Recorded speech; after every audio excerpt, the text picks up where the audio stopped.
Olá, querido irmão, a graça e a paz do Senhor Jesus seja com você.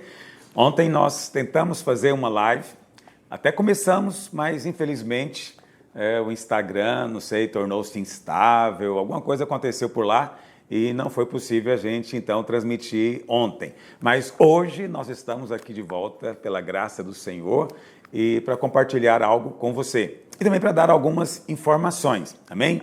E a principal informação que eu preciso dar para você é que nesse domingo nós começamos o nosso jejum de 21 dias. Então, como você sabe, nós temos o costume de fazer 2 jejuns por ano e esse agora do primeiro semestre vai começar no domingo. Mas o compartilhamento das lições nós começamos na segunda-feira. Porque todo jejum nós temos um devocional diário e esse não vai ser diferente. Nós teremos um livro, 21 dias debaixo das suas asas. Esse é o tema do nosso jejum, a propósito de toda essa situação que estamos enfrentando, estamos passando, e serão dias em que teremos fé, segurança de que estamos guardados debaixo das asas do Altíssimo. Então esse livro fala disso, amém? Então se você mora aqui, em Goiânia ou aqui próximo, você pode vir aqui no prédio da igreja e adquirir o seu livro, mas se você mora distante ou até em outro país, eu quero te dizer que o livro já está disponível na Amazon, tá bom? Você pode adquirir o livro lá. E a partir de segunda-feira, sempre às 18 horas, horário de Brasília, sempre às 18 horas, nós estaremos aqui compartilhando o capítulo do dia com você, na forma devocional. Vamos orar juntos e vamos também comer o pão e beber o cálice na presença do Senhor. Nós vamos celebrar a ceia de uma maneira muito especial, vai ser em família. Em muitos lugares, as células estão proibidas de se reunir, então nenhum tipo de reunião é permitido. Provavelmente nesse jejum nós estaremos juntos em família, cada família reunida e em família vamos participar também da mesa do Senhor, mas isso a partir de segunda-feira, amém? Então, se você agora se conectou conosco, você pode convidar mais irmãos para estarmos juntos nessa hora, você pode convidar até 10 pessoas. Convide então mais irmãos para que eles possam ser edificados e abençoados, amém? Nesse momento.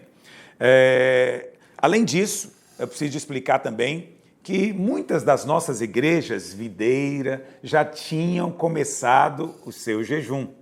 E por causa disso, então, elas não estão fazendo o jejum com o mesmo tema que nós aqui em Goiânia. Mas, independente disso, mesmo que a videira onde você frequenta já esteja fazendo jejum, esteja com outro tema, isso não tem nenhum problema. Você pode todos os dias, às 6 horas da tarde, às 18 horas, se conectar e estarmos juntos recebendo a palavra de Deus. Isso vai ser apenas mais alimento para você, mais bênção na sua vida. Amém? Ontem nós sugerimos, que você mandasse uma pergunta. E todas as vezes que eu faço isso, eu fico muito assustado, porque sempre é um bombardeio de perguntas, Centenas de perguntas vieram para a gente. E, obviamente, não temos como responder todas aqui, mas eu quero dizer que eu anoto todas, eu guardo todas, porque em momento oportuno a gente vai compartilhar e responder para você o seu questionamento. Mas hoje eu gostaria de misturar o compartilhamento da palavra com a resposta a algumas dessas perguntas que eu achei mais relevantes e também as perguntas que mais se repetiram, que mais irmãos fizeram. E todas elas estão relacionadas com o coronavírus, com essa epidemia ou pandemia, como dizem. Será que isso está acontecendo por acaso? Qual deve ser a nossa perspectiva? E questões como essas. Então, eu quero responder essas perguntas pela graça de Deus e que o Espírito do Senhor hoje conceda a você revelação, entendimento espiritual, que o seu coração seja fortalecido, firmado na verdade do Evangelho e você hoje, ao terminar essa live, você possa se sentir muito mais alive, muito mais vivo, cheio da vida de Deus, desfrutando do descanso, da paz que excede todo o entendimento. É a paz que o Senhor nos deixou, é a paz que procede dele mesmo e que deve permear a nossa vida todo o tempo. Amém? Então, a primeira pergunta que me foi feita, eu quero compartilhar com você é essa. Pastor, qual a percepção espiritual que o Senhor tem desse tempo de crise. Ou qual é a percepção que nós deveríamos ter? Eu quero dizer para você que precisamos ter uma percepção profética, sempre. Precisamos ter o espírito da profecia e a ótica da fé. Abordagem sempre de acordo com a palavra do Evangelho. Muito bem, de forma profética, o que esse tempo nos fala? Muitas coisas, muitas coisas. Primeiro, eu creio que tudo isso é um ensaio, uma preparação para algo muito maior que ainda virá. Você certamente já ouviu falar do anticristo. Paulo chama ele de o homem da iniquidade ou o iníquo. João, lá em Apocalipse, chama ele de a besta. Então, independente das expressões que se usa para designá-lo, você sabe que estamos falando do anticristo, é aquele homem que vai se levantar pelo poder do diabo, com toda a manifestação do engano e do poder de Satanás. Ele não está agindo ainda, mas eu creio que ele já está até vivo e todo o cenário está sendo preparado. Pastor, mas o que isso tem a ver com essa epidemia? Deixa-me dizer algo. A Bíblia fala lá em Apocalipse capítulo 13, que quando ele se levantar, ele vai reinar realmente sobre 10 países. Lá, a tipologia bíblica é de uma besta, né, com 10 cabeças. Essas cabeças são reinos. Então, ele vai governar diretamente sobre 10 reinos. Mas diz a Bíblia, Apocalipse 13, no verso 7, que ele vai receber autoridade sobre toda tribo, língua, povo e nação. Então, haverá um tipo, sim, de governo mundial. Por isso, todas as vezes que você ouve essa palavra, mundial, globalização, porque você sabe, tudo hoje é mundial. Antigamente se falava de epidemia, agora é uma pandemia, é algo mundial. No ano passado, você tem ouvido falar muito também o tempo inteiro a respeito de mudanças climáticas, não é? A respeito do colapso que vai ter pelo aquecimento global e de quais seriam as soluções possíveis para isso. As soluções sempre passam por alguma coisa global, mundial. No ano passado, na Conferência do Clima, lá em Paris, uma proposta que foi repetida todo o tempo foi de se criar um tipo de imposto mundial para poder custear as despesas para se lutar contra o aquecimento global. Preste atenção, quando você ouvir sempre essa coisa de mundial, global, globalizante, fica com a sua antena sintonizada porque é o diabo trabalhando para preparar o caminho para o anticristo. E preste atenção, se eles conseguirem criar um imposto mundial, daqui a pouco vai ser preciso criar um governo mundial para administrar esse imposto. Aí vai precisar de uma polícia igualmente mundial para poder fiscalizar o pagamento desse imposto. Depois vai precisar de ter um tribunal também mundial para julgar aqueles que não pagarem esse imposto. E por fim vai ter um exército mundial para defender esse governo mundial. Percebe? Tudo começa com a proposta aparentemente tão inofensiva, tão ingênua, de criar um imposto mundial. Está entendendo o que eu estou dizendo? Aí você fala, pastor, mas o que isso realmente tem a ver com esse momento? Tem a ver que os governos dos países democráticos nunca tiveram uma ingerência tão grande na vida do cidadão como estão tendo agora. Então eu não falo de países comunistas, como era a Rússia, como é a China e outros tantos aí, que são uma ditadura. O povo não tem liberdade. Então, mas em países livres, os Estados Unidos, Europa, mesmo aqui no Brasil, o governo nunca teve esse poder de ingerência, de limitar o trânsito das pessoas, o direito de ir e vir. Mas o que é mais impressionante, as pessoas querem isso. Elas ficam felizes quando o governo faz isso. Mas preste atenção, isso é o treinamento para algo muito maior que está prestes a acontecer. Está me entendendo? Então, é preciso enxergar isso de maneira profética. É isso que tem acontecido ao nosso derredor. Agora, como o diabo tem feito isso? Tem feito isso por meio do medo. Lá em Hebreus 2,14 diz que o diabo, ele escraviza as pessoas por causa do medo da morte. Então, as pessoas têm medo da morte. Então, a todo momento, falando de um vírus, e as pessoas num pânico, e elas fazem questão de que o governo dê direções para que elas obedeçam cegamente. Isso é uma coisa impressionante. Sabe, eu não estou aqui para diminuir a gravidade de doença nenhuma, mas isso não é minha opinião, eu estou repetindo o que eu ouvi muitos especialistas dizerem, que esse vírus, ele produz uma gripe que em 80% a 85% dos casos é uma gripe leve. Presta atenção, 85% dos casos. De todos os que morreram com coronavírus até agora, nenhum tem menos de 10 anos de idade. Quer dizer, nenhuma criança morreu. A esmagadora maioria das pessoas que morreram já eram pessoas que tinham doenças e eram pessoas idosas, frágeis, entende? É claro que toda morte é muito ruim, mas preste atenção, existe um escândalo, uma histeria em função de tudo isso. E quem tem produzido isso? Uma mente por detrás do sistema. A mente que está por detrás do sistema é a mente do diabo. O mundo jaz no maligno. Nós, como cristãos, temos que estar atentos a isso. E olha, eu sei que pode parecer, às vezes, da minha parte, um pouco de pretensão dizer, mas eu creio que tudo está relacionado com a igreja. Tudo que acontece está ligado com a igreja. Olha, nos últimos anos recentes, você percebeu como a igreja se levantou quase que no mundo inteiro. Ela se levantou contra toda essa ideologia esquerdista que veio para, de fato, tentar nos oprimir com isso. Então, você viu, a igreja se levantou nos países da América Latina. Na Bolívia, os crentes mudaram o governo. Aqui no Brasil, olha o que aconteceu. Foram os evangélicos que mudaram o tempo, mudaram o momento político do país. O mesmo aconteceu nos Estados Unidos e em muitos lugares do mundo. O que está acontecendo agora é um contra-ataque do diabo. Preste atenção, isso é um contra-ataque do diabo à igreja. A igreja é o alvo do maligno. Por quê? Ele está tentando asfixiar as igrejas locais. Asfixiar como? Impedindo de reunir e, ao mesmo tempo, impedindo a igreja de terem arrecadação financeira. Então, hoje eu posso dizer para você que todas as igrejas locais estão enfrentando dificuldades financeiras. As igrejas não estão se reunindo. Aí você vai dizer, pastor, mas isso também é bom. Por quê? Porque a igreja não é o prédio e é muito importante que a igreja assuma essa identidade. Olha, eu concordo com você, a igreja não é o prédio, nós temos ensinado isso nos últimos 20 anos, insistentemente. A igreja somos nós não vamos à igreja porque nós somos a igreja.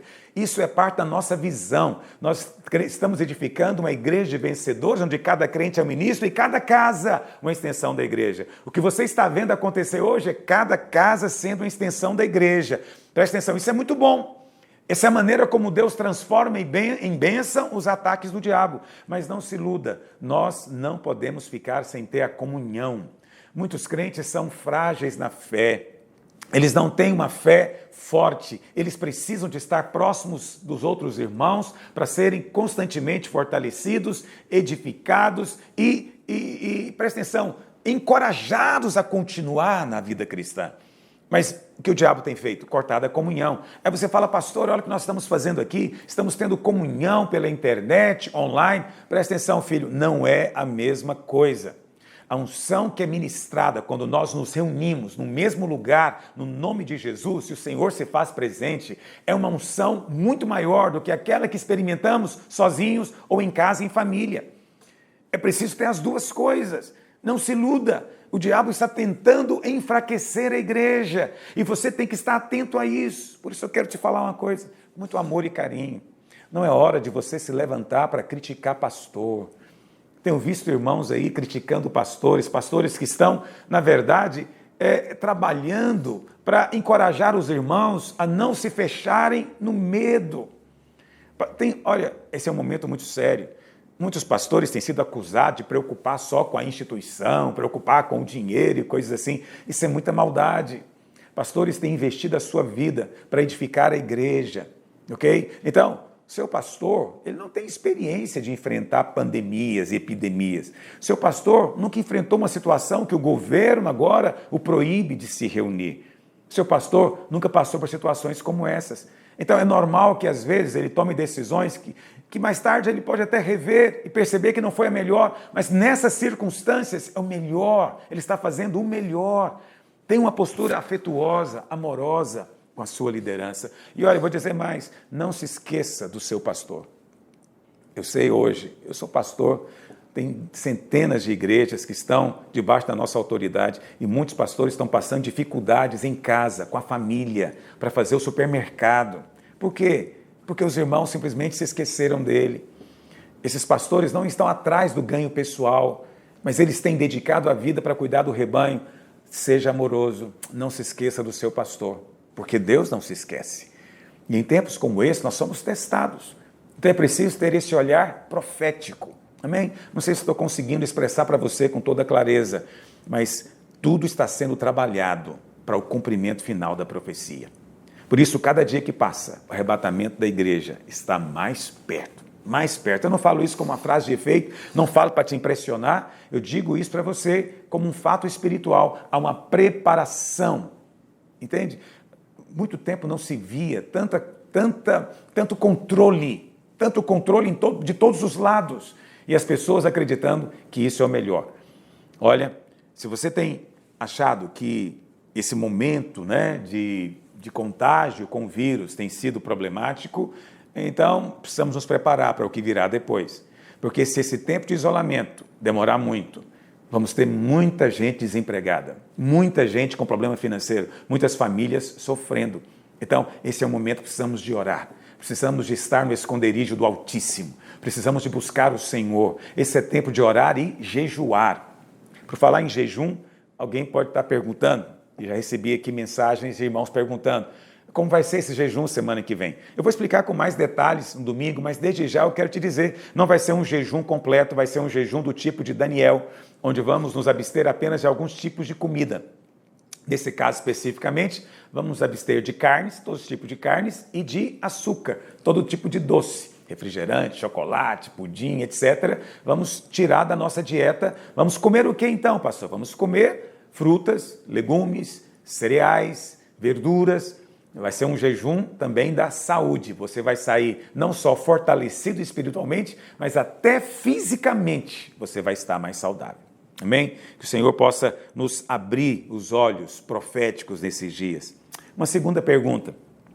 Pastor, essa epidemia é juízo de Deus sobre essa geração ou se trata de um ataque do diabo?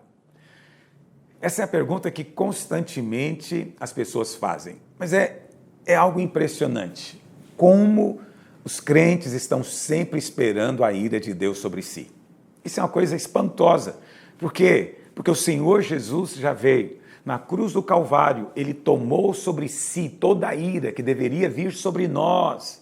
Ele levou sobre si. E agora Ele nos dá o seu sangue, onde o sangue do Senhor cobre, a ira de Deus não alcança. Preste atenção. O que aconteceu lá no Egito, por ocasião da última praga? Deus mandou que o cordeiro fosse morto e o sangue aplicado na porta da casa. Presta atenção, onde o sangue estava aplicado, o juízo de Deus não veio. O sangue está sobre você, o sangue está sobre a sua casa, o sangue do Senhor te livra de todo o juízo do céu. O juízo não pode vir onde o sangue foi colocado, porque o sangue é a prova de que outro levou a condenação no nosso lugar. O sangue é a prova de que a justiça de Deus já foi satisfeita. E se a justiça foi satisfeita, filho, por que Deus vai vir julgar você de novo? Ah, pastor, mas às vezes eu erro, às vezes eu peco.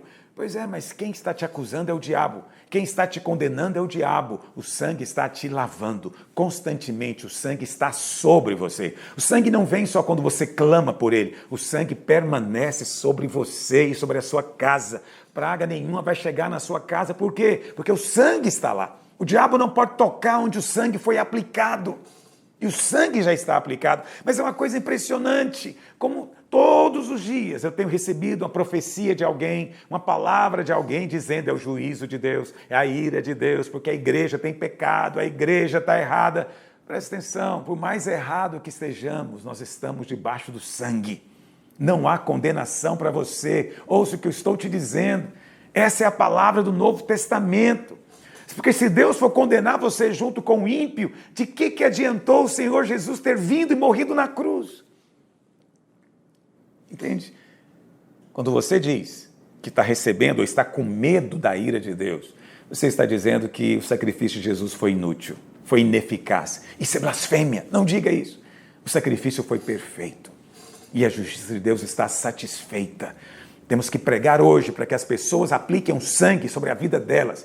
Quando elas confessam com a boca e creem com o coração, elas estão aplicando o sangue do Cordeiro sobre elas, sobre a casa delas. Porque se elas crerem, elas serão salvas e a casa delas também. Essa é a promessa. Esse é tempo de testemunhar a graça de Deus. Esse é tempo de falar da graça de Deus. É claro que tudo isso é obra do diabo. É o diabo que está aí para matar e destruir. Essa epidemia, essa pandemia procede do inferno. E o Senhor quer enviar o seu anjo para livrar você. Você que é filho, você está dentro da casa, você está guardado. Olha o que a palavra do Senhor diz. Quero ler para você alguns versículos. Primeiro, Romanos 5, verso 9 diz: logo, muito mais agora, sendo justificados pelo seu sangue, seremos por ele salvos da ira. Você foi salvo da ira. Preste atenção, quando Jesus morreu na cruz, ele não morreu para salvar você do diabo, para salvar você do inferno. Entende? Eu sei que muitos falam isso, e isso é parcialmente verdadeiro. Jesus morreu para salvar você de Deus. Jesus morreu para salvar você da ira de Deus que virá. Já está determinado. A ira de Deus virá. Quando o Senhor vem, ele morre na cruz. Ele derrama o seu sangue. Preste atenção, ele está satisfazendo a ira de Deus. E agora todo homem que se coloca debaixo desse sangue é salvo da ira. Ele é salvo da ira. Mas aí se levanta um profeta para dizer que Deus está irado com você. Por favor, é preciso se firmar na verdade do Evangelho. Você tem nos ouvido falar isso tantas vezes, por tantos anos. Esteja firme nessa verdade, alicerçado. Não tenha vergonha de testemunhar dela. Ah, pastor, mas nós somos tão poucos. A grande maioria dos pastores está dizendo que é a ira de Deus, nós temos que arrepender muito, porque tudo isso está vindo, porque a igreja tem pecado. Não, filho. Tudo isso tem acontecido porque o mundo jaz no maligno. O mundo jaz no maligno. Vivemos numa terra debaixo de maldição. E é verdade, o ímpio pode receber a ira de Deus, nós não. Olha o que diz, a palavra do Senhor diz lá em Colossenses, capítulo 3, verso 6. Por estas coisas é que vem a ira de Deus sobre os filhos da desobediência. A ira de Deus vem sobre os filhos da desobediência. Você não é filho da desobediência, você não é filho da ira. Você é filho da graça, você é filho do amor de Deus.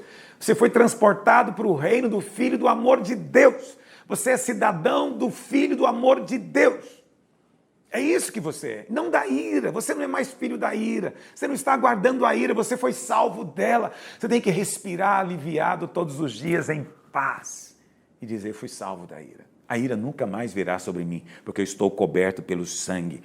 1 Tessalonicenses 1, verso 10 diz: e para aguardardes dos céus o seu Filho, a quem ele ressuscitou dentre os mortos, Jesus, que nos livra da ira vindoura. Você entendeu a palavra vindoura? Significa que é a ira que está por vir.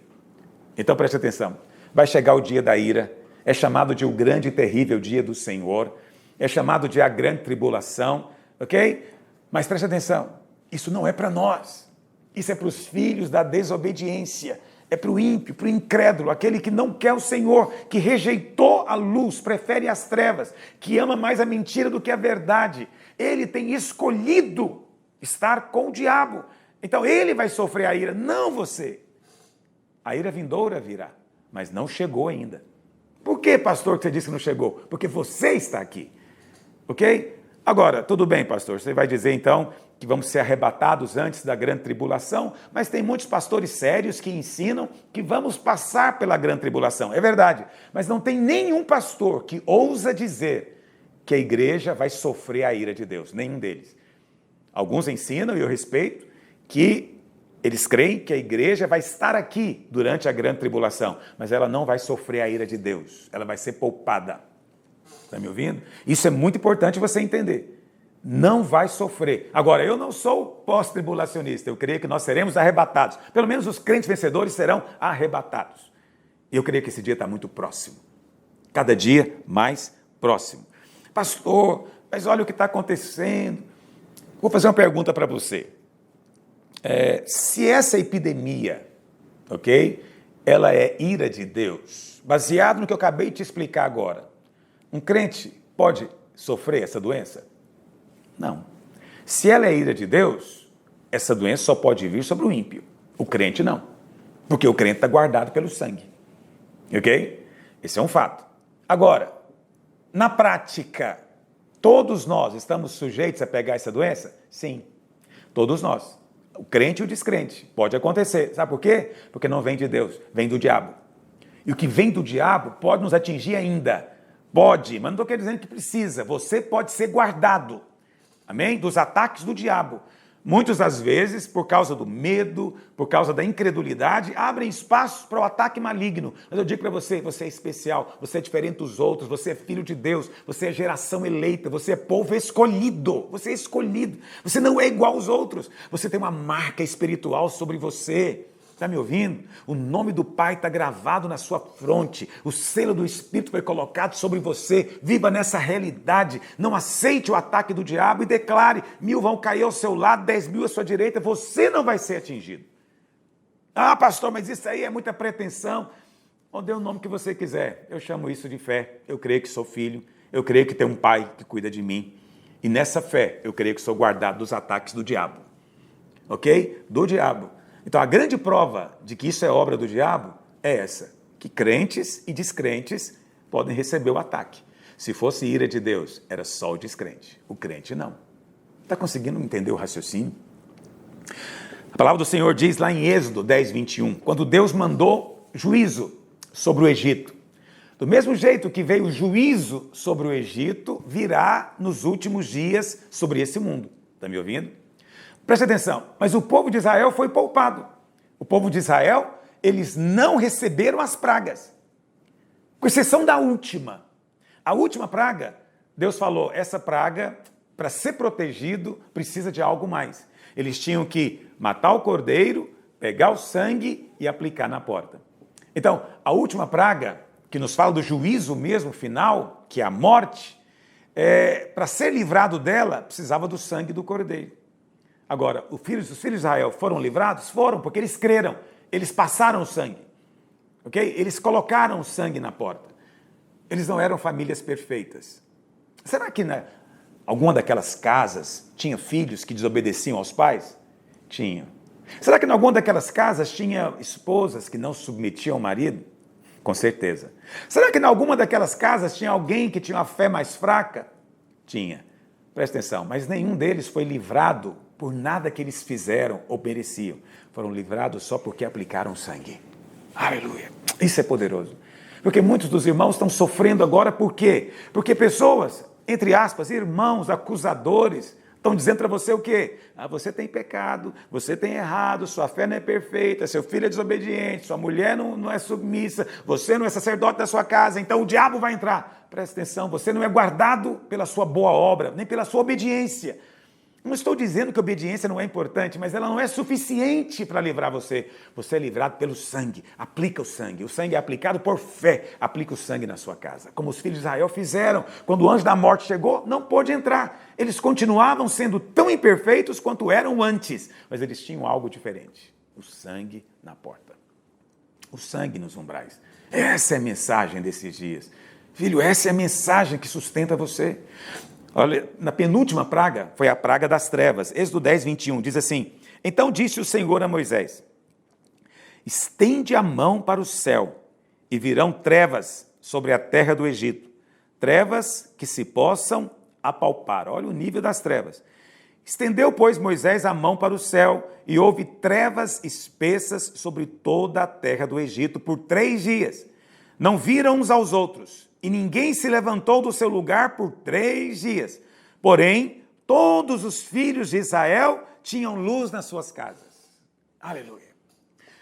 Isso é uma coisa fenomenal. A Bíblia fala que veio trevas sobre o Egito, trevas que se podiam apalpar.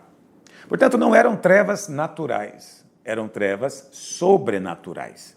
Ok? Eram trevas que uma lamparina, porque você sabe, naquela época, as lâmpadas eram lamparinas, né? Se você entende que é uma lamparina, quem já viveu na fazenda, no interior, sabe o que eu estou dizendo. A lamparina funciona pelo mesmo princípio das lâmpadas lá no Velho Testamento. É um pavio ligado a uma fonte ali, no caso deles era azeite, hoje em dia é querosene, que vai queimando o combustível. Entende? É um princípio da vela. Preste atenção, os egípcios tinham lamparinas na sua casa? Muito mais do que os hebreus.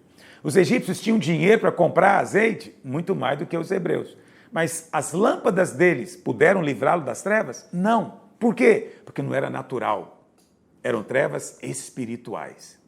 Se eram trevas espirituais, significa que a luz também que os hebreus tinham não era luz natural, era luz espiritual. Olha para cá, a mesma coisa acontece hoje. Há trevas sobre todo o mundo, mas na sua casa há luz.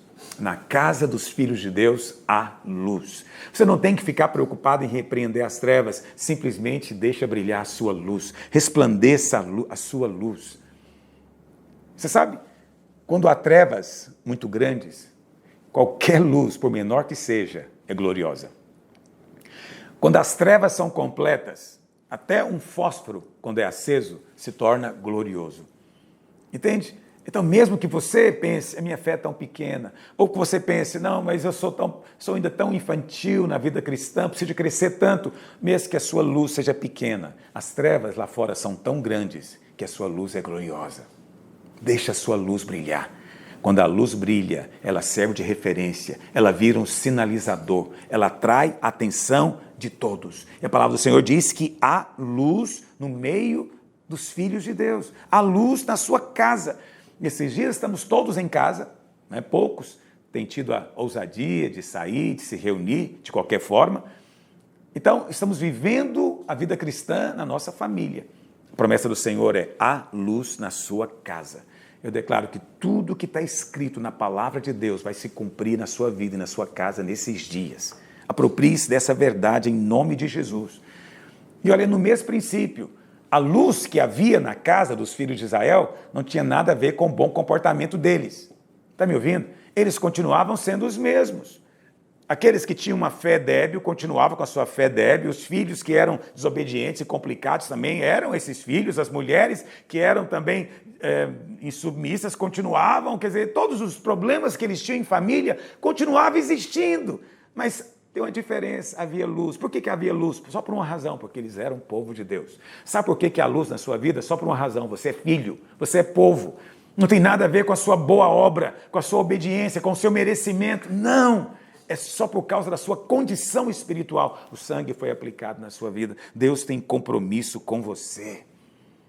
Muitos têm experimentado tanta acusação. Por quê? Porque não são famílias perfeitas. Então é fácil nessa hora, profetas da ira, profetas do juízo de Deus, se levantarem para vir condenar você. Não aceite isso. Você é guardado pelo sangue. Você não será guardado pelo seu merecimento, pela sua suposta boa obra. Não. Você é guardado por causa de Cristo, porque você está em Cristo, você é protegido por Cristo. No meio do juízo, o povo de Deus está com sangue sobre si. Esse é o poder dele. Amém? A palavra do Senhor diz lá em Isaías 60, verso 2, porque eis que as trevas cobrem a terra e a escuridão os povos, mas sobre ti resplandece o Senhor e a sua glória se vê sobre você. Por quê? Porque a luz do céu está em você. A luz de Deus habita em você. Creia nisso. Descanse nisso. Aí vem uma terceira pergunta. Pastor, por que tantos crentes atribuem tudo o que acontece ao juízo de Deus? Essa é uma coisa interessante, não é verdade? Quer dizer, as pessoas atribuem o tempo inteiro as coisas ruins a Deus. E quando nós pregamos boas notícias, nós é que estamos com problema. Entende? Sobre você permanece o favor e a graça de Deus. Está me ouvindo? Porque você se apega a Deus, Ele envia o anjo para livrar você. E você vai poder pisar o leão e a serpente. Porque eis aí que vos dei autoridade para pisar de serpentes e escorpiões e todo o poder do maligno, e nada vos causará dano. Essa é a promessa do Senhor Jesus, que continua valendo para você, continua valendo para mim. Então, eu vou te fazer uma afirmação muito séria. Tenha muito cuidado para não atribuir a Deus uma ação que é do diabo. Isso é representar mal a Deus. E, na verdade, essa é a grande tática do diabo. É agir, passar despercebido e depois as pessoas ainda pensarem que foi Deus que fez. Meu Deus do céu! Que foi Deus que fez. Não é Deus que está fazendo isso. Isso não procede do Senhor, eu digo para você. Ok? Mas tudo bem, se você quer crer que é juízo de Deus que já chegou sobre essa geração, então pelo menos crê no que eu estou te dizendo. Não é sobre nós como igreja. Não é sobre você. Ok? Não chegou ainda o dia da ira de Deus. Mas eu quero te dar uma ilustração de como o diabo, muitas vezes, quer enganar os crentes, agindo e passando a ideia de que não é ele, mas é Deus, supostamente, que estaria operando. Quantas pessoas têm vivido uma vida miserável porque acredita que é Deus que está fazendo coisas que não é obra de Deus, não é obra divina. Você sabe, no Evangelho de João, o Senhor disse muito claro, né? O ladrão vem para matar, roubar e destruir. Essa é a obra do diabo. Mas Jesus disse, ele disse, vim para que tenham vida. E se a vida tiver pouca, eu vou te dar mais vida e você vai ter em abundância. Ok? Olha o que o Senhor disse, para isso se manifestou o Filho de Deus, Jesus Cristo, para desfazer as obras de Satanás. Veja, é muito perceptível, muito nítido, não misture as coisas. Amém? A Bíblia fala que a saudação do Novo Testamento é sempre a graça e a paz. Por que a graça e a paz? Porque a graça de Deus nos concede tudo, mas a paz mantém o que a graça nos dá. Ok? Tudo que você recebe é pela graça, mas tudo que você recebe é mantido pela paz. Por isso, o que o diabo procura fazer? Ele procura destruir a sua paz. Porque uma vez que ele tira a sua paz, ele tem espaço para roubar coisa de você. Ele é o ladrão. A graça te concedeu. Mas quando você perde a paz, ok? Quando o diabo consegue te roubar essa paz, e ele faz isso de muitas formas, mas principalmente acusando, condenando, dizendo que Deus está com raiva de você. Essa é a principal maneira como ele faz. Quando você acredita nisso, você perde a sua alegria, perde a sua segurança, perde a sua paz, e o diabo então ganha espaço na sua vida. Olha o que Pedro diz, 1 Pedro 5, verso 7, diz assim, lançando sobre ele toda a vossa ansiedade. Por quê? Porque ele cuidará de vós? Não, porque ele já tem cuidado de vós. Então não ande ansioso. O seu pai tem cuidado de você. Por isso, Pedro diz, seja sóbrio e vigilante. Por quê? Porque o diabo, vosso adversário, anda em derredor, como leão que ruge, procurando alguém que possa devorar. O que o diabo faz aqui? Olha, Pedro está dizendo, olha, lança fora a sua ansiedade, lança fora o seu medo, não ande preocupado, não tenha pânico nenhum, porque o seu pai cuida de você. Por que você não deve andar ansioso? Porque o diabo anda ao derredor. E ele, como um leão, ele não é o leão, mas ele age como um leão rugindo, procurando alguém cheio de ansiedade, cheio de medo para devorar, para atacar, para roubar algo que a graça já nos deu. Lembra disso? O alvo do diabo é sempre agir e levar você a pensar que foi Deus que fez. Agora, como é que ele faz isso? A Bíblia fala que ele ruge. O diabo, como leão, ruge. Ok? Mas ele não é o leão. Quem é o leão? O leão é o Senhor Jesus. Apocalipse diz que ele é o leão da tribo de Judá. Ele é o rei. E lá em Provérbios 19:12, diz assim, como o bramido do leão, assim é a indignação do rei. Olha o que está dizendo. Como o bramido do leão, assim é a indignação do rei. O que o diabo faz então? Olha a estratégia do diabo.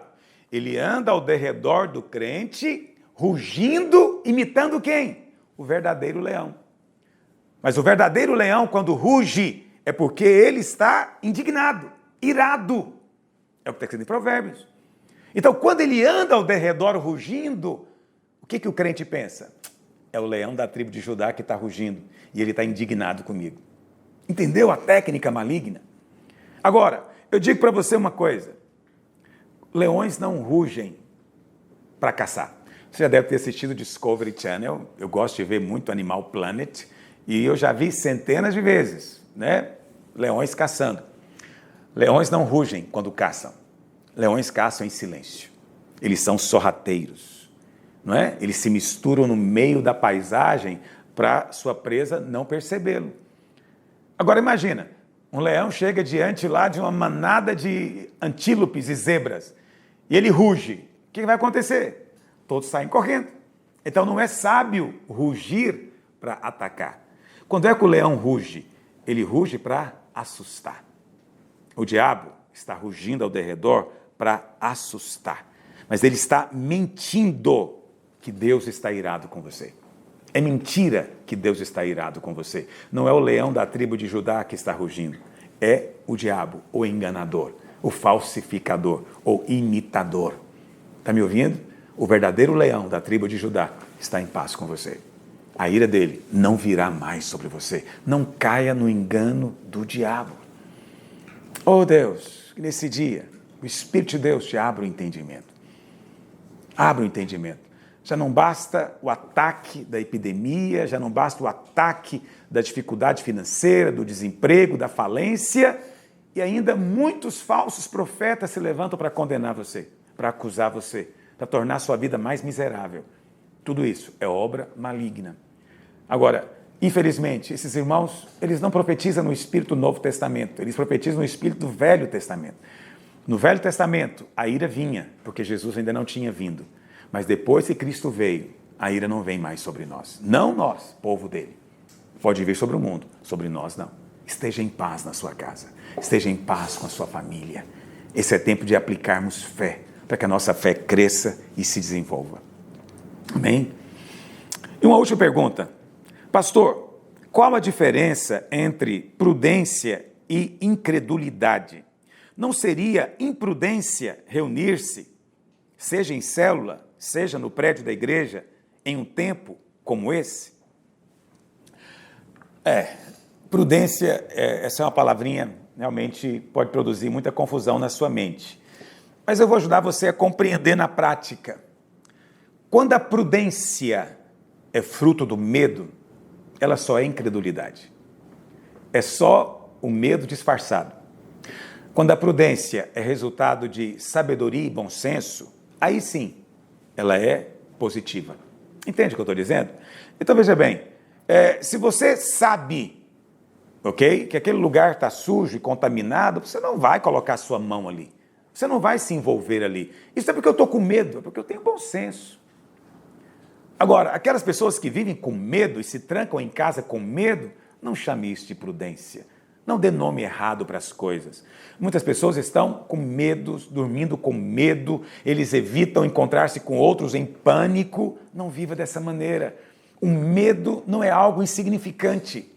O medo é, na verdade, a maior expressão da incredulidade. Tanto é assim que se você for ler lá em Apocalipse 21, verso 8, faz questão que você lê depois, Apocalipse 21, verso 8, você vai ver a lista das pessoas que vão ficar de fora da Nova Jerusalém. E o primeiro na lista são os medrosos. Eu sei que na nossa tradução está covardes, mas a melhor tradução não é covardia, a melhor tradução é medo. Os medrosos são os primeiros a ficar de fora. Entende? Por quê? Porque o medroso nega completamente a palavra de Deus. A palavra do Senhor diz, eis que estou convosco. O medroso nega. A palavra do Senhor diz, porque eu tenho cuidado de vocês. O medroso nega. Então ele simplesmente nega tudo que a palavra do Senhor diz a respeito dele. Então não pense que o medo é coisa pequena. O diabo espera produzir medo em você para ter espaço na sua vida.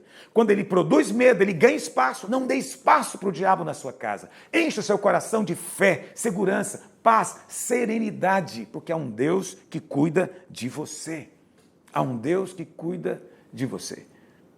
E nesses dias, são dias de luta, é verdade, dias de tribulação, nós passamos. No mundo nós teremos aflições, mas nós podemos vencer no meio de todas elas.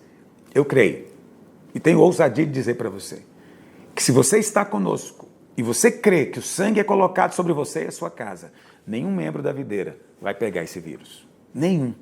É porque nós somos melhores? Não. É porque as suas obras são extraordinárias? Não. É porque a nossa fé está aplicada no lugar certo. Nós somos guardados pelo sangue do Cordeiro. Praga nenhuma vai chegar à nossa casa. Porque aos seus anjos dará ordem a nosso respeito para que nos guardem todo o nosso caminho. Eles nos sustentam, eles nos protegem. Há um ministério angelical ao nosso derredor. E você está envolvido nisso. Amém? Eu queria orar com você agora. Onde você está? Feche os seus olhos. Põe a sua mão no seu peito como sinal de alguém que tem um coração para Deus. E eu quero orar abençoando você e a sua casa. Pai, eu oro nessa hora. Ó Espírito Santo de Deus, que o Senhor conceda aos teus filhos espírito de sabedoria e de revelação. Que eles possam compreender com todos os santos qual é a altura, a largura, o comprimento, a profundidade do amor do Senhor e serem tomados de toda a plenitude de Deus, cheios da paz que excede o entendimento, cheios da ousadia do Espírito, firmados na rocha. Ó Deus, abre-nos os olhos, porque confiamos em Ti. Pai, nessa hora nós declaramos que estamos debaixo do sangue do Cordeiro. O sangue cobre a minha vida, o sangue cobre a minha casa, o sangue cobre a casa dos teus filhos, o sangue cobre cada um dos que estão nos ouvindo e creem. Ó Deus, o teu sangue é tão poderoso que ele nos livra da ação do diabo. Por isso, praga nenhuma, pestilência nenhuma virulência vai entrar na nossa casa. Porque o Senhor nos guarda, não porque de nós mesmos sejamos algo, não que de nós mesmos tenhamos algum merecimento, mas nós confiamos em Ti, descansamos em Ti, confiamos no favor imerecido, na graça do Senhor. Confiamos que somos amados e somos filhos, somos casa do Senhor. Ó Deus, família bendita do Senhor. Pai, enche agora a casa dos teus filhos da tua paz, que eles possam transbordar da alegria do Espírito e que a luz do Senhor resplandeça nessa casa. Enquanto o Egito vive debaixo de trevas, em cada uma das nossas casas, a luz da glória do Senhor resplandece. Em nome de Jesus. Aleluia e aleluia. Que o Senhor possa abençoá-lo hoje, você e a sua casa. Amém? E nós vamos voltar na sexta-feira, depois de amanhã, com a nova live. E depois, no domingo, com o culto às 10 horas da manhã. E a partir da semana que vem, todos os dias, 6 horas da tarde. Amém? Vamos estar juntos para sermos edificados com a palavra do Senhor, em jejum. Deus abençoe você.